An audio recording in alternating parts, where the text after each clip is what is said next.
हम इस देश में खड़े हैं जिस पर हम सबको गर्व है। और गर्व क्यों है?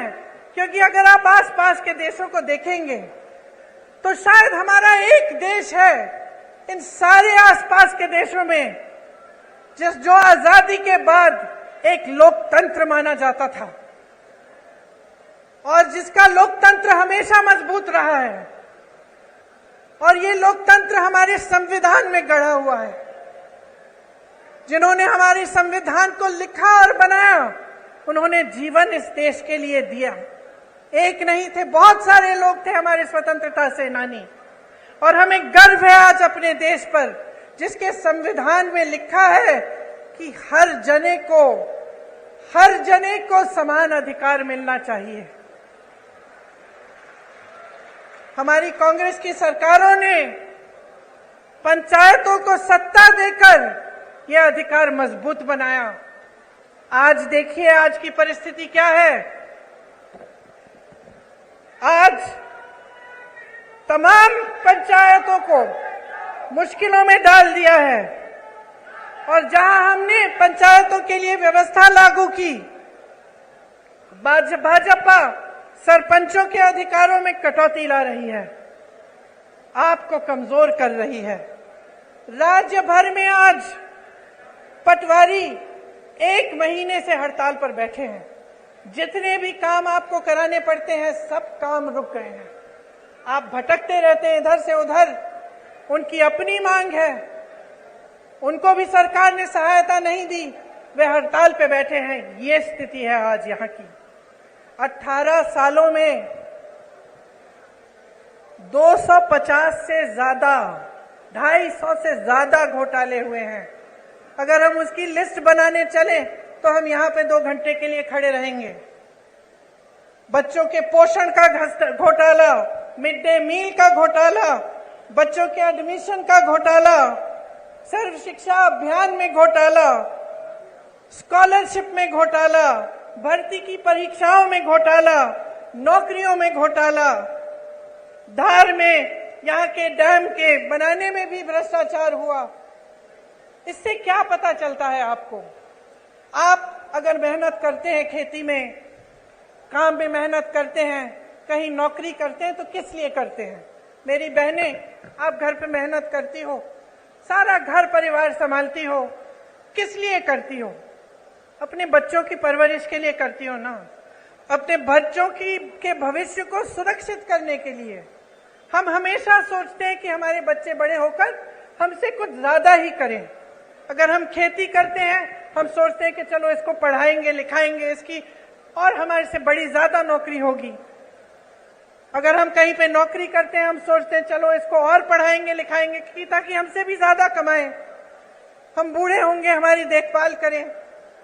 यही हमारा मकसद होता है। चाहे जितने भी लोग आज यहाँ बैठे हैं, सब चाहते हैं कि अपने बच्चों का भविष्य मजबूत हो, उनकी तरक्की हो।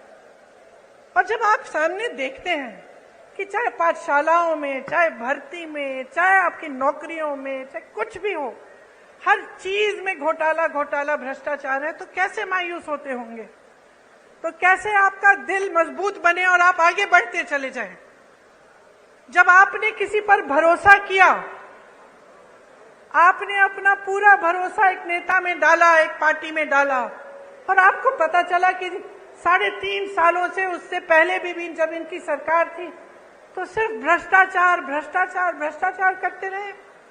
मैं जानती हूं कि आप में से कुछ लोग हैं जो सोचते हैं कि चलो खा रहा है, थोड़ा बहुत उसको खाने दो, हमारा काम तो करे, है कि नहीं? मैंने बहुत बार सुना है कि लोग कहते हैं चलो कोई बात नहीं, थोड़ा बहुत सब करते हैं, लेकिन कम से कम हमारा काम तो हो रहा है। मैंने बहुत बार कभी सुना है। लेकिन यहां तो परिस्थिति है कि खाए जा रहे हैं, आपका एक काम नहीं हो रहा है। आप अपने बच्चों को पाठशाला भी नहीं भेज सकते, ये जानने के बिना कि वहां पे भी भ्रष्टाचार हुआ है। यहां व्यापम का घोटाला हुआ, 50 से अधिक लोगों की मौत हुई। इन्होंने जांच कराई। ये जो ईडी ये सबके घर भेज देते हैं एजेंसियों को, पता चला कि किसी ने इनके खिलाफ कुछ कह दिया, लिख दिया, एकदम ईडी पहुंच गई उनके घर। अरे यहां तक कि फिल्मों के अभिनेताओं के घर भी कल परसों ईडी पहुंच गई। यहां पे क्यों नहीं पहुंची? यहां जो इतने बड़े घोटाले हुए हैं, इनके अधिकारियों के घर में क्यों नहीं पहुंची? इनके नेताओं के घर में क्यों नहीं पहुंची? तो ये सवाल आपको पूछने हैं। जब मां नर्मदा के साथ घोटाला हो सकता है, भ्रष्टाचार हो सकता है, जब महाकाल की मूर्तियों के साथ सप्त ऋषियों की जो मूर्तियां हैं उन्हें स्थापित एक दिन किया, अगले दिन बह गई, इनके साथ जब भ्रष्टाचार हो सकता है, जब भगवान के साथ कोई घोटाला और भ्रष्टाचार करने की हिम्मत करता है, तो क्या समय नहीं आ गया है इनको बदल डालने का? बताइए।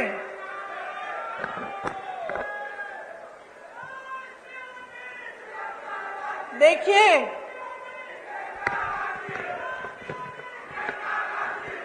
देश की आंधी इस देश का नौजवान है। जाग जाओ मेरे भाइयों और बहनों।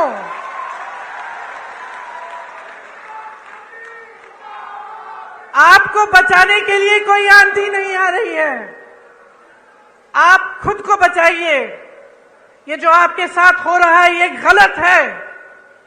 जो रोज रोज आप जी रहे हैं, आप संघर्ष कर रहे हैं, ये गलत है।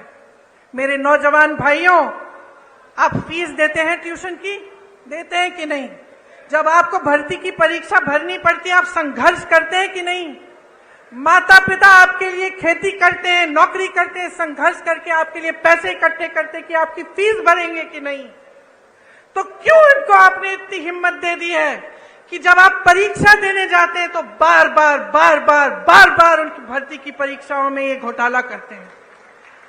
मैंने उत्तर प्रदेश में देखा है, मैंने उत्तर प्रदेश में ऐसे नौजवान देखे हैं जिनके 10-10 साल गुजर गए हैं। एक परीक्षा दी, मार्क्स नहीं निकले, उसमें कुछ घोटाला हो गया। दूसरी परीक्षा दी, उसमें भी घोटाला हो गया, भर्ती की लिस्ट नहीं निकली। इंतजार करते रहे ये सोच के कि हमने पैसे खर्चे हैं, हमने मेहनत की है, एक ना एक दिन हो जाएगा। इंतजार करते रहे। जो बच्चा 22 साल का था, 21 साल का था, अब 30 साल का हो गया, अभी तक उसको नौकरी नहीं मिली।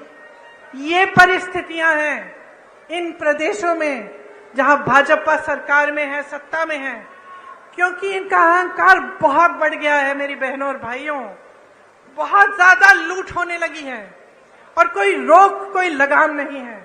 आप सोचिए, जब आप ही की संपत्ति, इस देश की संपत्ति, जो सबसे बड़े बड़े पीएसयू हैं, वही अपने दोस्तों को बेच डाले। जब यहां खड़े हुए जितने भी अधिकारी हैं, पुलिस वाले खड़े हैं, कर्मचारी हैं, इनको पुराना पेंशन नहीं मिलता। जब इसको देने का समय आता है तो आपको बताया जाता है कि पैसे नहीं हैं। तो अगर पैसे नहीं हैं तो अडानी जी के हजारों करोड़ लोन माफ कैसे हो रहे हैं? अगर किसान के कर्ज माफ नहीं हो सकते तो ये बड़े बड़े उद्योगपतियों के कर्ज माफ कैसे हो रहे हैं? ये सवाल आपको पूछना पड़ेगा, क्योंकि आप अगर ये सवाल नहीं पूछेंगे तो हमारी नहीं, इन सब नेताओं की नहीं, आप सबकी जिंदगी बर्बाद होगी, आपका भविष्य बर्बाद होगा, आपके आने वाले दिन अच्छे नहीं, बुरे होंगे। और ये बात आपको गहराई में समझनी पड़ेगी। आज ऐसी परिस्थिति बन गई है कि कुछ लोगों ने नेताओं को भगवान बना दिया है। नेता भगवान नहीं है। बहनों और भाइयों, आप में से उभर के आता है, आपकी तरह इंसान है, और जब उसका अहंकार बहुत ज्यादा बढ़ जाता है, जब वो आपकी परवाह नहीं करता, तो इस लोकतंत्र ने, जिसपे हम सबको गर्व है, इस लोकतंत्र ने आपको अधिकार दिया है कि आप उसको निकालें, उसको सबक सिखाएं, उसको जिम्मेदार बनाएं, उसको जवाबदेह बनाएं। और ये आपकी जिम्मेदारी है। आज आपके प्रदेश में इतनी महंगाई है, मैं जानती हूं बहनों, मैं जानती हूं कि आप पर क्या गुजर रहा है। मैं जानती हूं कि जब आप सोच रहे होंगे कि त्योहार का मौसम आ रहा है, दशहरा आ रहा है, धनतेरस, दिवाली, आप कुछ खरीदना चाहते हैं, आप जब दुकान जाते हैं तो घबराते हैं कि हम ये सब चीजें ले पाएंगे कि नहीं। आधी चीजें खरीदते हैं, आधी छोड़ देते हैं। मैं जानती हूं आप सोचती हैं कि किस तरह से थोड़ी बहुत बचत हो जाए घर में, थोड़ा कम खा के, थोड़ा सा काम ज्यादा करके। मैं जानती हूं कि कितनी मुश्किल समाज का कितना आप बोझ उठाती हैं। आपको बताया जाता है कि राशन हमने मुफ्त कर दिया, वाह वाह वाह, बहुत बढ़िया। वहां हजारों करोड़ के लोन मुफ्त में मिल रहे हैं, यहां राशन पे हमें आपसे हाथ जोड़ना पड़ रहा है।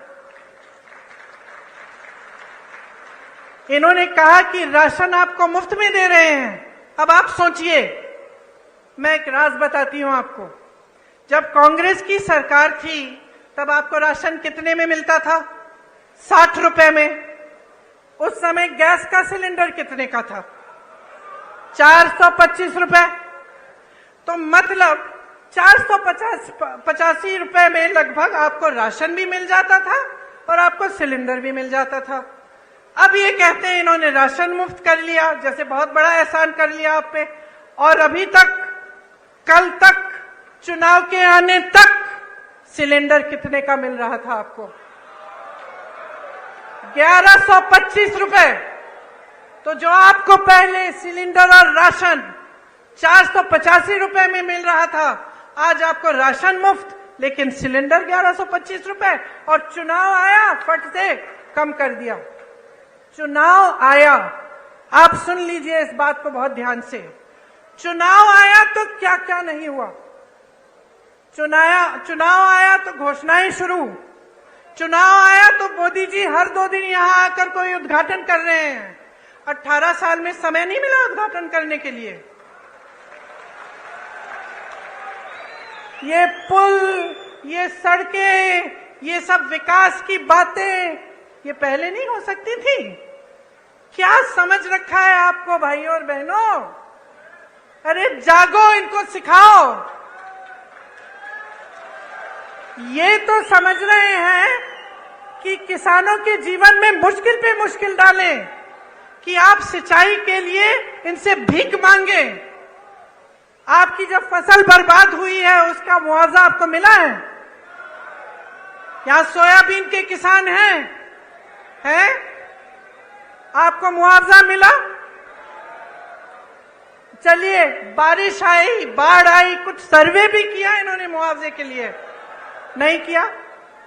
अब देखिए चुनाव आ रहे हैं, देखिए क्या पता कुछ मुआवजा भी दे दे। चुनाव के बाद करेंगे नहीं करेंगे ये मत पूछिए मेरे से।